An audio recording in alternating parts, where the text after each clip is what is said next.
지난 시간 우리가 함께 살펴봤던 내용들은 하나님의 진노와 저주를 피할 수 있는 것, 그것은 다른 것에 있지 않고 오직 믿음과 회개에 있다 내용들을 살펴보았습니다. 덧붙여 우리가 중요하게 부지런히 사용할 것이 있다 그랬는데, 그것은 하나님께서 우리에게 은혜를 주시겠다고 약속하신 은혜의 수단들을 부지런히 사용해야 됨을 우리가 함께 생각해 보았습니다. 오늘부터 이제 그 내용들을 하나씩 조금 더 구체적으로 함께 짚어보면서 생각을 해보게 될 텐데, 오늘은 첫 번째 주제가 믿음에 대한 것입니다. 어떤 믿음이냐? 구원에 이르는 믿음에 대해서 우리가 함께 살펴보겠습니다. 오늘 우리가 살피게 되는 소요리 문답의 내용은 제 85문에 표현이 되어 있습니다.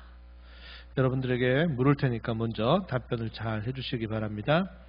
제 85문, 예수 그리스도를 믿는 믿음의 무엇입니까? 예수 그리스도를 믿는 믿음은 구원하는 은혜인데, 이것으로 말미암아 우리는 그가 복음에서 우리에게 제공된 대로 구원을 위해서 오직 그만을 받아들이고 의지합니다. 우리가 이 소리문답 85문을 통해서 확인하게 되는 중요한 포인트, 첫 번째는 이 복음에서 우리에게 그리스도가 제공된다 하는 사실입니다.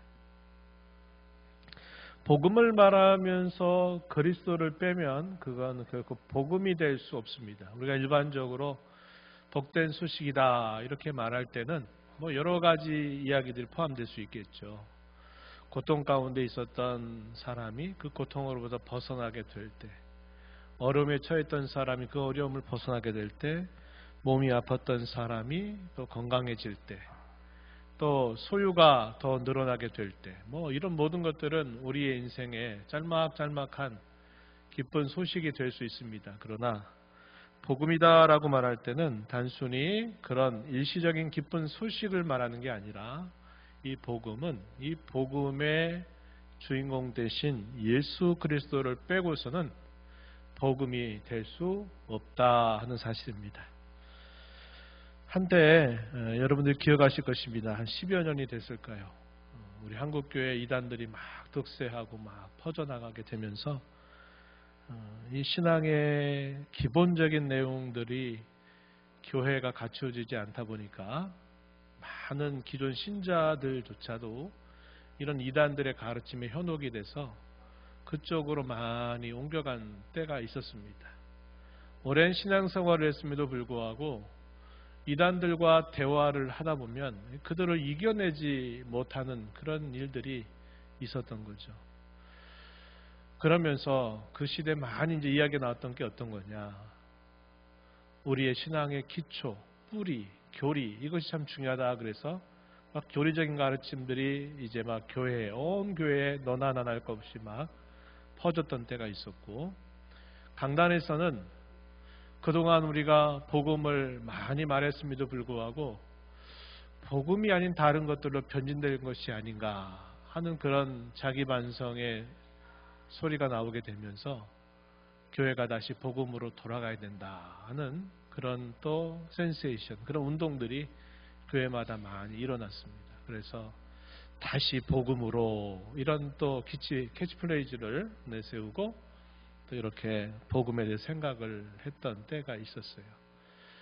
오늘날 우리가 말하는 복음이 그저 예수 믿으면 잘 된다 하는 번영의 복음이나 기복적인 복음을 말한다면 그건 진정한 의미에서 복음이라고 말할 수 없습니다. 그래서 왜곡된 복음이요, 바울 사도의 말에 따르면 갈라디아서 말하듯이 그것은 다른 복음이다.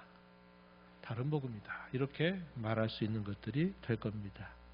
그래서 오늘 우리가 다시 한번 확인하게 된 중요한 내용은, 이 복음은 반드시 예수 그리스도를 떼어서는 결코 복음이라고 말할 수 없다 하는 사실을 우리가 꼭 기억해야 되겠고, 우리가 성경을 읽으면서 그리스도를 발견하고 또 우리 하나님을 발견해내는 것이 얼마나 중요한가 하는 것을 우리가 다시 마음에 새겨야 되겠습니다.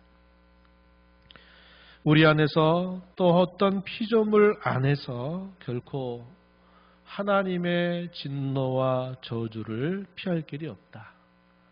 현세에 주어지는 진노와 저주뿐만 아니라 내세에 주어지는 진노와 저주를 결코 피할 길이 없다 하는 내용을 우리가 살펴봤습니다. 우리는 오히려 이 죄값을 당해서 물을 수 있는 그런 존재가 아니라 받아야 될 형벌만을 사실상 더 많이 쌓아가는 그런 형편에 있다. 빚을 갚는 것보다 빚을 갚아야 할 것들이 날로 늘어나는 것과 같이 우리가 범하는 죄에 대한 하나님의 진노와 저주는 더욱더 쌓여만 간다. 더 많아져 간다 하는 사실들을 우리가 생각해 봤습니다. 그래서 피조물 가운데 그 어떤 것으로부터도 우리가 그것을 벗어날 길을 찾을 길이 없다. 우리 안에서 우리의 어떤 노력과 우리의 어떤 힘으로도 될 수 없다. 개과천선이라고 하는 말이 있듯이 내가 나를 수련하고 고행하고 내가 죄를 끊어버리려고 많이 애를 쓰면 되는 일이 결코 아니다 하는 사실을 우리는 알아야 합니다. 오직 하나님의 진노와 저주로부터 벗어날 수 있는 길은 우리 바깥에서 우리에게 주어져야만 되는데 그것은 오직 예수 그리스도를 통해서만 우리가 그 하나님의 진노와 저주로부터 벗어날 수 있다 하는 것을 우리가 기억해야 합니다. 그래서 이 복음의 핵심이 바로 예수 그리스도 외에는 우리로 구원할 자가 없다라는 사실이 바로 이 복음의 핵심을 이루고 있다 하는 사실입니다. 요한복음 1장 12절 우리 많이 암송하는 구절일 겁니다. 영접하는 자 곧 그 이름을 믿는 자들에게는 하나님의 자녀가 되는 권세를 주셨으니 하나님의 자녀가 되었는데 하나님의 진노와 저주를 받는다? 그럴 수 없는 거죠. 그런데 어떻게 하는 자가? 영접하는 자 곧 그 이름을 믿는 자들은 하나님의 진노와 저주를 벗어나서 도리어 하나님의 자녀가 되는 권세를 받는다.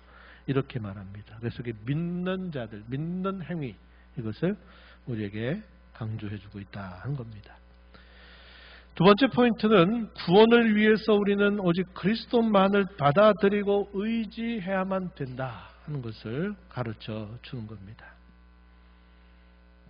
복음을 믿고 복음이 제공하는 그리스도를 우리가 받아들이고 의지하는 것만으로 오직 구원에 이를 수 있다 하는 내용을 이 소리문답은 우리에게 가르쳐 주고 있습니다.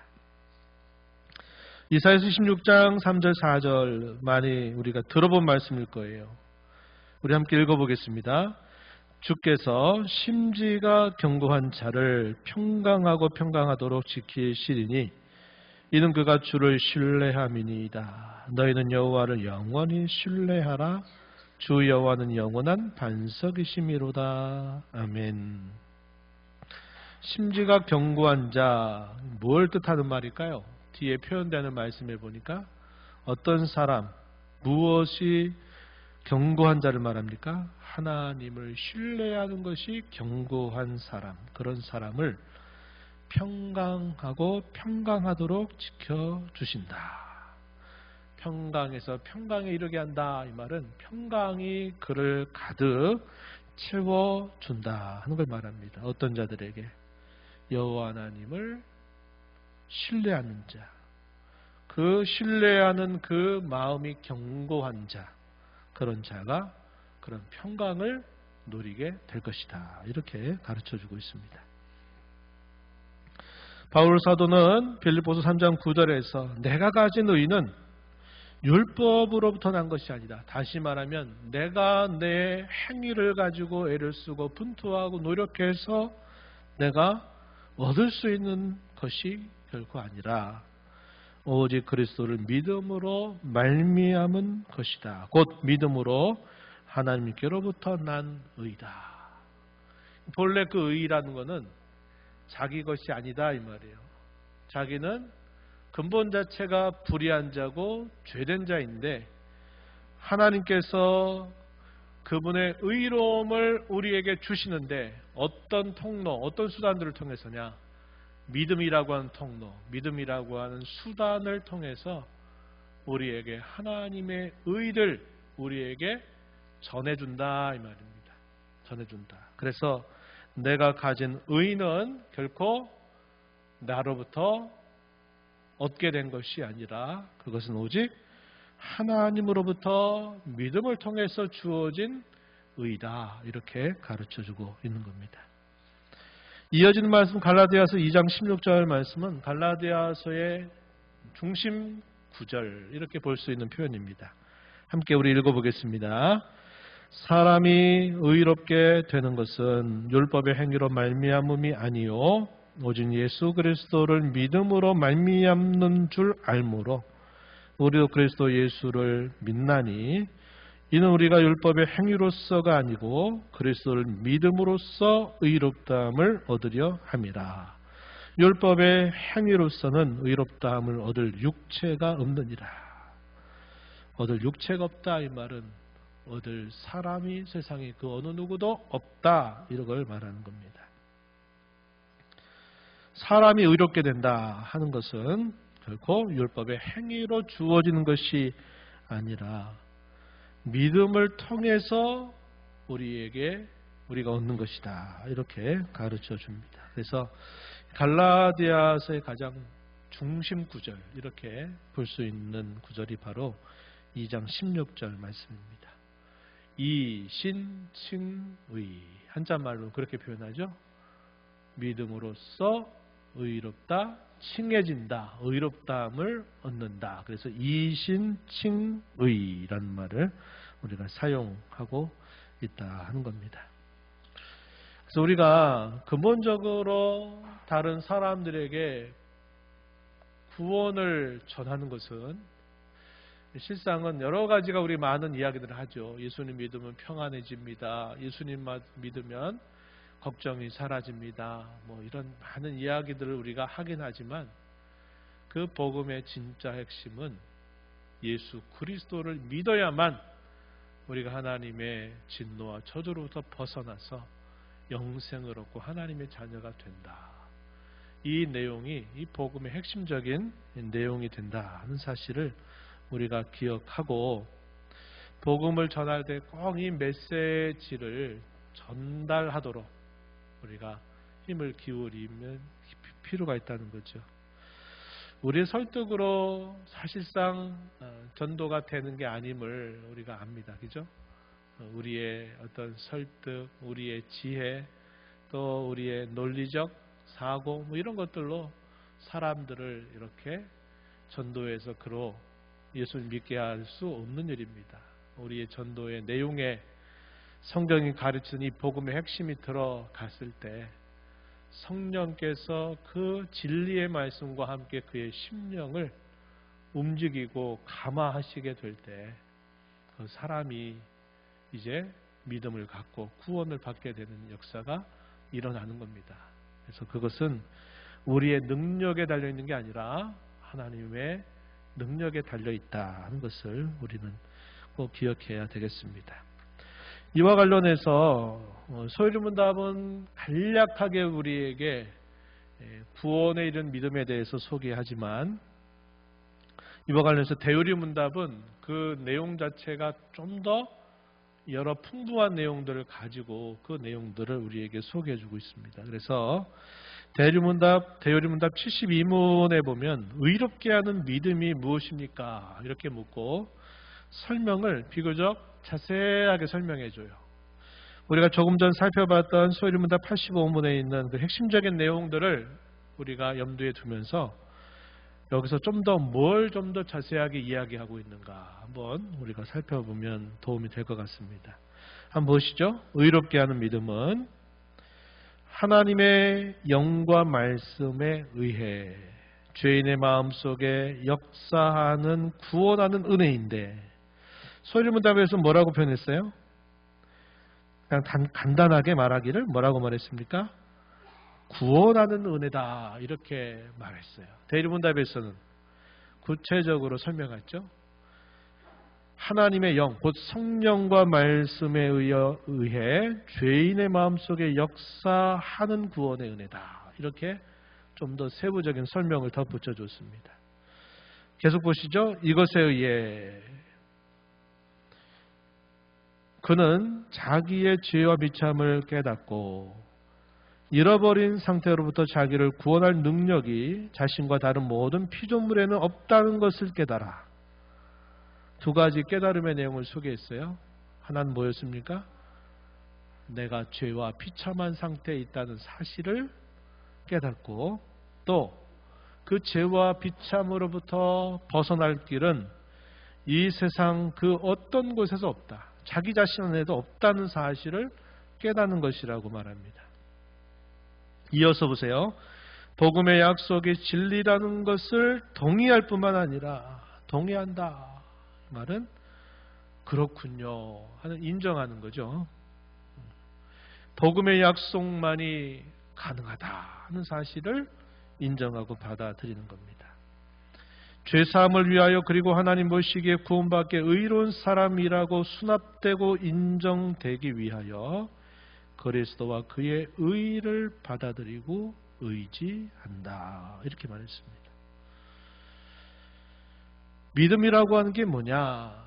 그 믿음의 핵심은 그리스도를 받아들이고 그의 의를 받아들이고 의지하는 것이다. 이렇게 대리문답에서는 구체적으로 설명했습니다. 이 내용들을 제가 조금 더 다르게 한번 여러분들에게 얘기해 볼게요.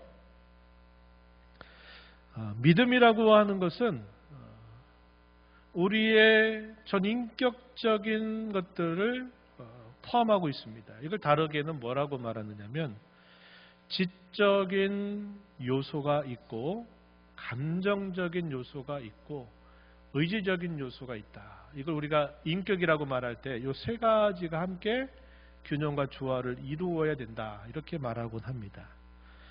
여기에서 자기의 죄와 비참을 깨닫는 것, 또 자신과 다른 피조물에는 죄로부터 구원할 능력이 없다는 것을 깨닫는 것, 이것은 우리에게 있어서는 지적인 요소가 되는 겁니다.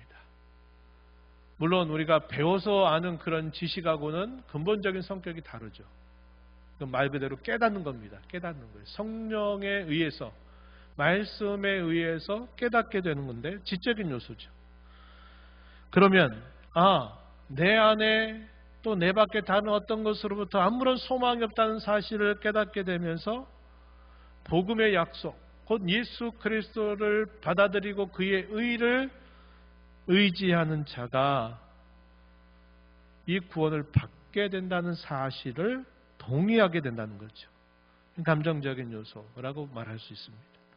마지막에는 받아들이고 의지한다. 의지적인 요소가 포함되어 있는 거예요. 그래서 이 우리의 믿음은 이런 세 가지 면들이 균형과 조화를 잘 이룰 때 이 믿음이야말로 구원에 이르게 하는 믿음이다. 구원하는 믿음이다. 이렇게 우리가 말한다 하는 겁니다. 그런데 이 모든 일들이 어디로부터 주어지느냐 했을 때는 하나님의 은혜로 우리에게 주어지는 것이다 라고 성경이 가르쳐 줍니다. 히브리서 10장 39절 우리가 아까 읽었던 마지막 절 내용에 이렇게 표현했어요. 우리는 뒤로 물러가 멸망할 자가 아니요 오직 영혼을 구원함에 이르는 믿음을 가진 자니라. 구원함에 이르는 믿음을 가진 자 이렇게 표현됐죠. 그럼 그 믿음이 어떻게 주어지는가? 에베소 2장 8절 말씀 함께 읽어보겠습니다. 너희는 그 은혜에 의하여 믿음으로 말미암아 구원을 받았으니 이것은 너희에게서 난 것이 아니요 하나님의 선물이라. 아멘. 믿음으로 말미암아 구원받는 이 사실은 너희 자신에게서 나오는 것이 아니라 위로부터 주어지는 하나님의 선물이다. 혹은 은혜다. 이렇게 우리를 가르쳐주고 있습니다. 믿음이 모든 사람의 것이 아니다. 성경은 또 우리에게 가르쳐 줍니다. 믿고 사는 게 그게 뭐가 어려워요? 사실은 너무나 쉽습니다. 여러분에게 믿는 게 어렵습니까? 쉽습니까? 네? 어려워요? 쉬워요? 쉽죠. 쉽죠. 근데 어떤 사람들에게는 이 믿는다는 게 그건 말이 안 된다. 그건 도무지 이해가 안 된다. 납득이 되지 않는다. 나는 그렇게 되지 않더라. 이런 사람들이 부지기수로 많아요. 부지기수로 많아요. 예. 우리가 믿음의 온전함을 이루기 위해서는 우리가 많은 것들을 계속적으로 가르침을 받고 훈련하고 기도하고 하면서 우리의 믿음의 온전함을 이루어가는 데는 어떻게 보면 쉽지 않고 어렵습니다. 그러나 그 믿음의 근본적인 성격, 그리스도를 내가 받아들이고 그분의 의의를 받아들이는 것은 저와 여러분에게는 어려운 일이 아니라 아주 쉬운 일입니다. 왜? 믿어지니까요. 믿어지니까. 의심이 안 되니까. 확실하니까. 성령께서 저와 여러분의 마음을 열어서 그 사실이 확실하다는 것을 우리에게 깨닫게 하시니까 이건 결코 어려운 게 아니에요. 그러나 대다수 그리스도 밖에 있는 사람들, 교회라고 하는 진정한 울타리 바깥에 있는 사람들에게는 이게 너무나도 어려운 겁니다. 이게 너무나 어려워요. 그러니까 어려운 이유는 여러 가지가 될 겁니다. 여전히 자기 자신의 생각이 많은 거죠. 세상살이에서 그런 게 어디 있어요? 자기가 열심히 노력해도 얻어지지 못하는 세상을 수십 년 동안 인생 가운데 살아왔던 사람이 그럴 필요 없다. 예수님이 너를 위해서 대신 죽으셨다. 너를 위해 다시 부활하셔서 그분을 받아들이면 그 모든 죄와 형벌로부터 벗어난다고 말하는 것이 그걸 받아들이는 게 너무나 어려운 겁니다. 그런 공짜가 어디 있냐 이거예요. 세상에 그런 공짜가 없는데 어떻게 그런 공짜 같은 이야기가 되냐 이거죠. 그래서 그 사람들에게는 너무나 어려운 것이 됩니다. 그래서 믿음은 모든 사람의 것이 아니라 하나님으로부터 혹은 위로부터 주어지는 은혜를 받은 사람이 이 믿음을 가지고 살게 된다 하는 것을 알게 됩니다. 그래서 아까도 말씀드렸듯이 전도 내가 하는 거 아닙니다. 그죠? 내가 전도하는 거 아니에요. 우리는 다만 예수 그리스도를 전해주어야 돼요. 그러면 누가 그 전도를 통해서 결실하게 하시느냐 할 때는 성령 하나님께서 그 깨닫게 하시고 믿게 해야 그가 말 그대로 전도가 되어서 믿음 가지고 하나님의 자녀가 되는 놀라운 복을 받게 되는 것이다 하는 겁니다. 시간이 흘러갈수록 이 사실이 더 구구절절히 저와 여러분의 심령 속에 느껴져야 돼요. 믿음 가지고 사는 게 결코 내가 하는 것이 아니구나. 하나님의 은혜로 주어지는 것이구나 하는 것을 구구절절히 더 깨닫게 된다면 그 사람의 믿음은 좋은 믿음, 깊은 믿음이라고도 말할 수 있을 겁니다. 그래서 이 믿음 자체도 선물이다 하는 거예요. 하나님의 선물이다. 조금 전에 믿음의 요소를 대요리문답 72문을 통해서 여러분들에게 소개했어요. 지적인 요소와 감정적인 요소와 의적인 요소가 함께 결합이 될 때 그게 진정한 믿음을 이룬다 이렇게 말했습니다.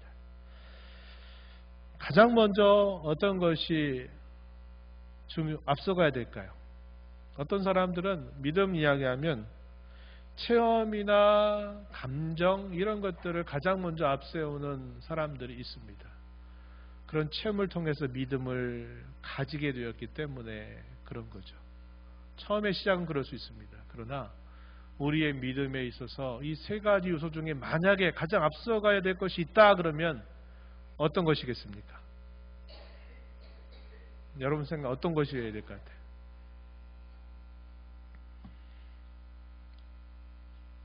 지적인 것입니다. 지적인 것. 이 지적인 것은 많이 배우고 IQ가 좋고 이런 문제가 아니라 뭘 아는 걸 말하는 겁니까?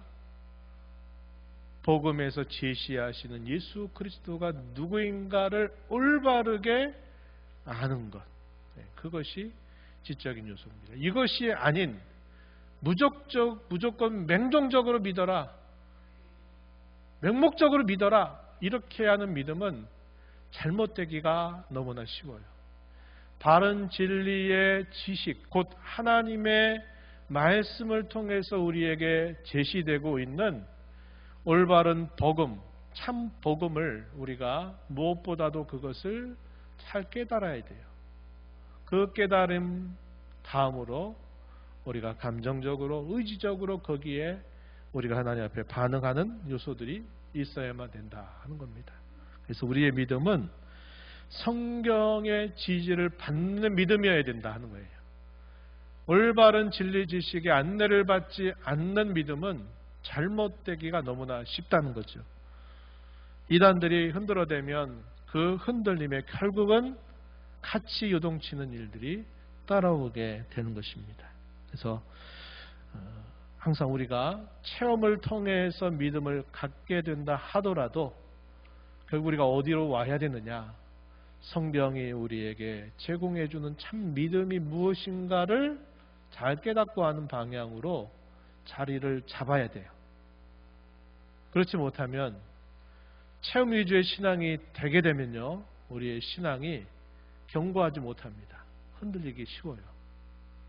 하나님이 부르신 방법이 어떤 분들은 성경을 읽다 보니까 깨닫게 돼가지고 난 믿음을 갖게 됐어요 하는 분도 더러 있습니다만, 대부분의 대다수의 성도들이 어떻게 믿음을 갖게 됐나요? 라고 물어보면 항상 자기의 주어져 있었던 인생의 상황, 대부분 어렵고 힘들었던 여러 상황들, 또 여러 정신적인 어려움들, 이런 여러 어려움 가운데서 특별한 체험을 통해서 믿음을 갖게 되는 경우가 많습니다. 많아요. 하나님은 그렇게 그를 부르시게 되는 경우가 많습니다. 그러나 항상 거기에 머물러 있으면 안 된다 이 말이에요. 그런 체험이 있다 하더라도 그의 신앙이 견실하게 세워지려고 한다 하면 그의 신앙은 다시 체험이 시작이 되긴 했어도 말씀으로 돌아와서 말씀 안에서 그의 신앙이 지지를 받고 올바른 가르침 위에 서야 된다는 겁니다. 그래야 그 믿음이 계속 정상적으로 올바르게 잘 자라가게 된다 하는 것이죠. 구원에 이르지 못하는 믿음이 있다는 겁니다. 구원에 이르는 믿음이 있다는 말은 반대로 그러지 못하는 믿음이 있다. 다시 말하면 믿음 같은데 나중에 보니까 진짜 믿음이 아니었구나 하는 경우가 많다는 겁니다. 그런 경우는 몇 가지로 정리해 봤을 때, 역사적인 믿음이 있다. 이건 좀 지식적인 믿음이다. 이렇게 볼 수 있는 대목입니다. 어떤 경우일까요? 예수님이 실제로 이 땅에 오셨다는 거, 이 땅에 사셨다는 거 하는 것들을 믿는 거죠. 역사적인 사실로서는 인정합니다. 그분이 탄생하셨다는 거, 또 심지어는 그가 죽으시고 다시 사셨다는 것도 인정할 수 있어요. 그러나 인격적인 믿음을 동반하지 못하고 그저 그렇게만 믿는 경우도 있다는 겁니다. 대표적인 예, 사단도 귀신도 그렇게 한다는 겁니다. 야고보서 2장 19절 말씀 한번 읽어볼게요. 내가 하나님은 한 분이신 줄 믿느냐? 잘 아는도다. 귀신들도 믿고 떠느니라. 공생애 가운데 우리가 여러 사건들을 보면은 예수님이 귀신들을 쫓아내거나 귀신이 사로잡고 있는 사람들을 치유하실 때 가장 먼저 누가 알아봅니까? 귀신이 알아봐요. 귀신이 알아봐서 왜 오셨습니까? 빨리 떠나달라고 이야기해요. 그 귀신은 그가 바로 하나님이신 것도 알고 그가 바로 구원한 능력을 가지고 계신 분이라는 걸 알고 있어요. 그래서 가급적이면 그분에게서 좀 피하려고 하는 태도를 보이는 겁니다. 지식에 있어서는 정확하게 알고 있어요. 그러나 그리스도를 자신의 왕으로 인정하지 않는 거죠. 이런 신앙이 되면 안 된다는 겁니다. 이런 신앙은 우리에게 필요는 하지만 이것 자체로는 안 된다. 지식적으로 아는 거 소용없어요. 등간에 유튜버들 중에 이렇게 성경을 이렇게 이야기를 소개하는 유튜버들이 있다고 하대요. 근데 그의 신앙이 확인이 안 되고 성경 이야기를 나름대로 잘 이야기를 엮어서 소개하는 사람들이 있다는 겁니다. 만약에 그가 진정한 믿음이 없이 그렇게 하는 것은 대표적인 이런 지식적인 믿음의 범주 안에 있는 거죠. 유럽의 많은 신학 교수들이 성경의 원문도 알고 또 성경 말씀을 암송도 하고 특별히 이런 시편 같은 경우를 다 암기하는 신학 교수들이 있다고 해요. 근데 그 사람에게 결정적인 문제는 뭐냐? 안 믿는데요. 안 믿는데요. 그럼 그 사람에게 있어서 신학은 뭐겠어요? 먹고 사는 직업입니다. 신학교에서 성경이라고 하는 책을 구원의 책으로 보는 게 아니라 인류 역사에서 가장 지혜롭고 가장 훌륭한 책을 자기가 연구해서 그 연구한 내용을 가르쳐요. 근데 문제는 거기에 구원이 없다는 겁니다. 이런 신앙이 되면 안 되겠다. 두 번째, 기적적인 믿음입니다. 쉽게 말하면 기적에 의존하는 믿음이죠. 어떤 사람들이 되게 이런 신앙 많이 가지고 있었습니까? 성경의 역사를 보니까 예수님을 따랐던 많은 사람들이 이 신앙을 가지고 있었다 그래요. 베세다 광야에서 많은 사람들에게 먹거리를 제공하고 또 예수님이 죽은 사람을 낫게 하고 귀신을 쫓아내고 놀라운 기적 같은 일들이 그가 가는 곳곳마다 나타났는데 대다수의 많은 무리들이 계속 쫓아다니는 게 뭐냐면 오늘은 또 어떤 기적을 우리에게 부여주려고 하나요? 이렇게 하는 거죠. 그래서 예수님은 나중에 내가 요나의 표적밖에 너에게 볼 게 없다. 이렇게 예수님 말씀하시면서 믿지 않는 세대에 대하여 더 이상 기적을 행치 않으시고 다른 마을로 옮겨가셨던 때가 있었던 것을 우리가 알죠. 유대인들은 기본적으로 이런 신앙을 많이 가지고 있다고 말합니다. 고린도서 1장에 보니까 헬라인들은 지혜를 구한다. 이들에게 있어 신앙의 출발점은 자기의 지혜와 지식을 바탕으로 하고 반면에 유대인들은 뭘 구한다고 합니까? 네? 유대인들은 표적을 구한대요. 표적이 뭡니까? 다른 말로 말하면 기적입니다. 기적을 통해서 능력을 입증하라는 거예요.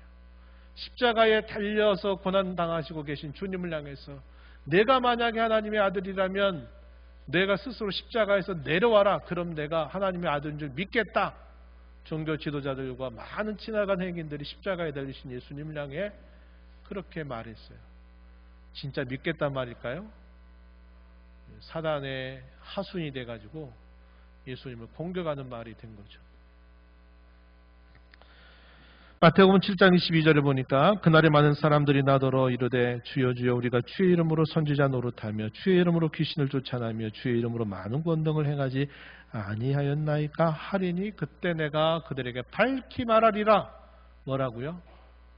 나는 너희를 알지 못한다. 내게서 떠나가라. 불법을 행한 자들아. 이렇게 예수님 말씀하시겠다고 산상수훈의 결론에서 이야기하시기도 했습니다. 기적은 참믿음을 갖게 하는 중요한 수단이 되긴 하지만 기적 자체가 곧 믿음은 아니라는 거예요. 아까도 말씀드렸듯이 체험으로 믿음을 갖게 됐다 하더라도 체험에 머물러 있으면 안 된다는 겁니다.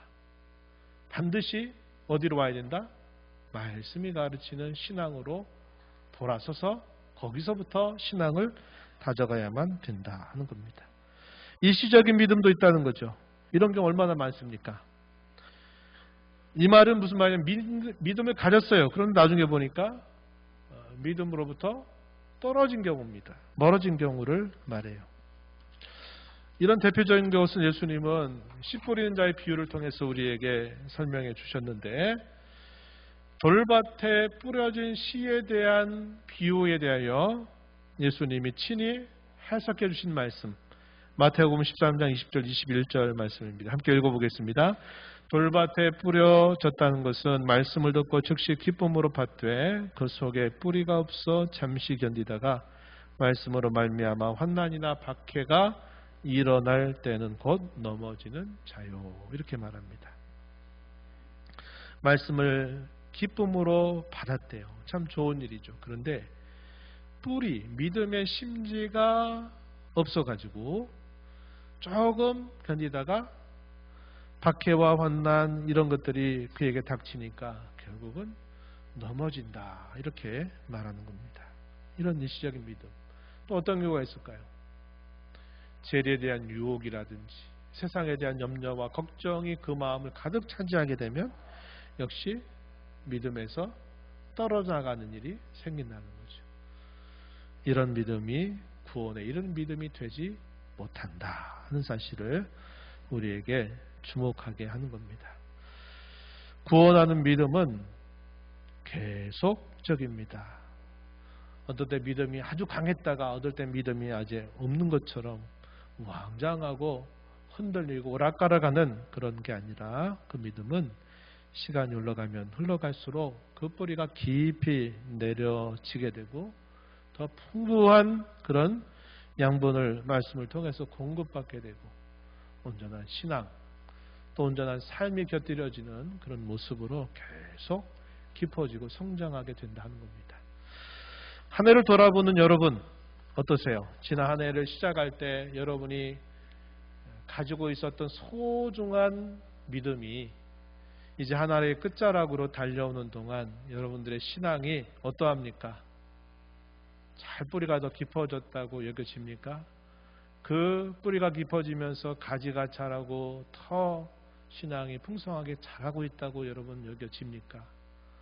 아니면 예전보다도 못했다, 옛날이 더 좋았다 하는 것만 추억하는 신앙으로 있는지 한번 여러분들이 잘 돌아보시면서 구원에 이른 믿음 안에서 계속적으로 자라가는 저와 여러분이 되기를 바랍니다. 하나님 아버지 감사합니다.